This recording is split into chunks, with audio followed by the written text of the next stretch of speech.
ഭക്ഷണ കമ്മിറ്റിയുമായി സഹകരിക്കുക.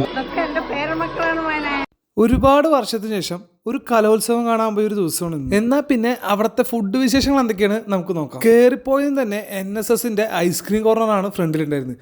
അത് കഴിഞ്ഞ് നേരെ പോയത് ക്യാൻറ്റീനിലോട്ട്. ക്യാൻറ്റീനിലെ ചേച്ചിമാര് ബിരിയാണി ദം ഇടുന്ന സമയമായിരുന്നു. കറക്റ്റ് സമയത്താണ് ഞാൻ അവിടെ എത്തിയത്. സ്കൂളിൽ തന്നെ വിദ്യാർത്ഥികളുടെയും ക്യാൻറ്റീനും NSSും അങ്ങനെ ഇവരെല്ലാം കൂടി ചേർത്ത് നടത്തുന്ന ഒരു 5-6 ഫുഡ് കോർട്ട് അതിൻ്റെ ഉള്ളിൽ തന്നെ ഉണ്ട്. വീഡിയോ എടുത്താൽ മാത്രം പോരല്ലോ, എന്തെങ്കിലും വാങ്ങിക്കണ്ടേ. ഒരു ബോട്ടിൽ വെള്ളം വാങ്ങി. അത് കഴിഞ്ഞ് നേരെ പോയത് കുടുംബശ്രീയുടെ ക്യാൻറ്റീനിലോട്ടാണ്. അവിടെ പോയപ്പോഴാണ് ഒരാളെ പരിചയപ്പെട്ടത്, ശാരദാമ്മ. കഴിഞ്ഞ് 37 വർഷമായിട്ട് കിഴക്കഞ്ചേരി സ്കൂളിൽ കഞ്ഞി വെക്കുന്നത് ഈ അമ്മയാണ്. വളരെ നല്ല സ്നേഹമുള്ളൊരു അമ്മ. എന്നെ കൊണ്ട് ചായ കുടിച്ചിട്ട് പോയാൽ മതി നിർബന്ധിച്ചു, ഒരുപാട് നിർബന്ധിച്ചു. പക്ഷേ എപ്പോൾ വരാട്ടെ അമ്മയോട്ട് അവിടെ നേരെ പോയി കുടിച്ചത് ഒരു നറുനീണ്ടിയാണ്. ഇനി അടുത്തത് നിങ്ങൾ കാണാൻ പോകുന്നത് കലവറയിലെ വിശേഷങ്ങളാണ്. എല്ലാവർക്കും കൂപ്പൺ ഉണ്ടെങ്കിൽ മാത്രമേ അകത്തേക്ക് പ്രവേശനമുള്ളൂ. ഇന്നത്തെ ദിവസം 3000 പേർക്കാണ് ഇവിടെ ഭക്ഷണം പാകം ചെയ്തിരിക്കുന്നത്.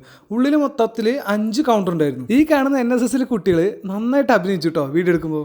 ഈ കുട്ടി ആരെ ആലോചിച്ച് നിൽക്കണോന്ന് അറിയില്ല. എന്നെ 3ാം ക്ലാസ്സിൽ പഠിപ്പിച്ച മാഷാണിത്. പേര് മീരാൻ ഷാ.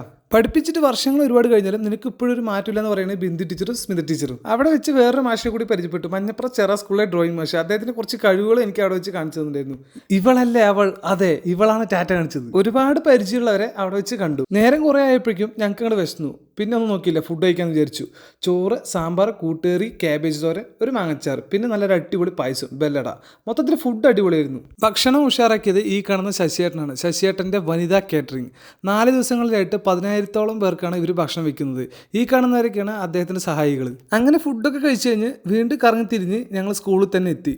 അവിടെ വെച്ച് വീണ്ടും ഒരുപാട് കുട്ടികളെ പരിചയപ്പെടാൻ പറ്റി. എൻ്റെ പുതിയ സബ്സ്ക്രൈബേഴ്സിനെ കാണാൻ പറ്റി. ഈ ചെറിയ കുട്ടികൾ മൊത്തത്തിൽ ഭയങ്കര കോമഡിയാണ് കേട്ടോ.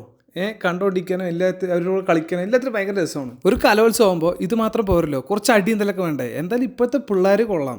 ഇടയ്ക്കിടയ്ക്ക് പോലീസുകാർ വന്നിട്ട് എല്ലാത്തിനും ഓടിച്ചു വിടുന്നിട്ട് കൂടെ ഞങ്ങളെ. അങ്ങനെ കലോത്സവം 4ാം ദിവസത്തിലേക്ക്. Okay, by.